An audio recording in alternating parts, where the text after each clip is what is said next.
fever, releasing details of an ambitious plan to build a new railway system under the streets of Brisbane. To include subways 13 kilometres long, the hope is to have it built within 20 years. An initial study has identified 6 possible routes, but by tunnel, linking Fairfield to Albion and Toowong to Albion. One proposal is for a 13-kilometre tunnel.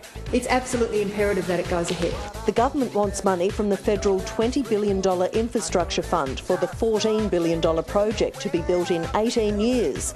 The plans include 6 new underground stations at Spring Hill, Woolloongabba, Newstead, the RNA grounds and West End, and a second CBD station. It's somewhere between the Botanical Gardens and Eagle Street. The RACQ welcomes it, but says major road work is still needed. As Brisbane continues to grow, it will definitely need an improvement in public transport, but also our roads are grinding to a halt as well.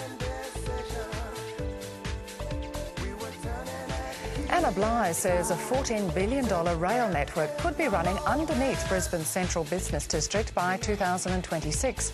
Unveiled today, it's no sure thing. The project depends on the federal government's $20 billion future fund to go ahead.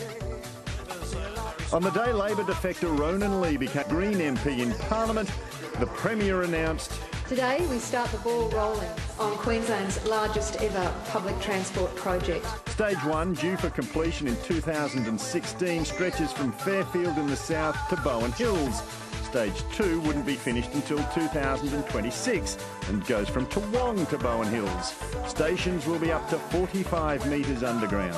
It appears to me that the government needs another distraction. Costing $14 billion, there'll be up to 13 kilometres of tunnels. Despite being asked 3 times, the Premier wouldn't say if the projects were guaranteed to go ahead. It's absolutely imperative that it goes ahead. And it turns out the building schedule is a little rubbery. Well, without funds from the Commonwealth, the timing might have to be reconsidered. But she couldn't say what any new time frame would be.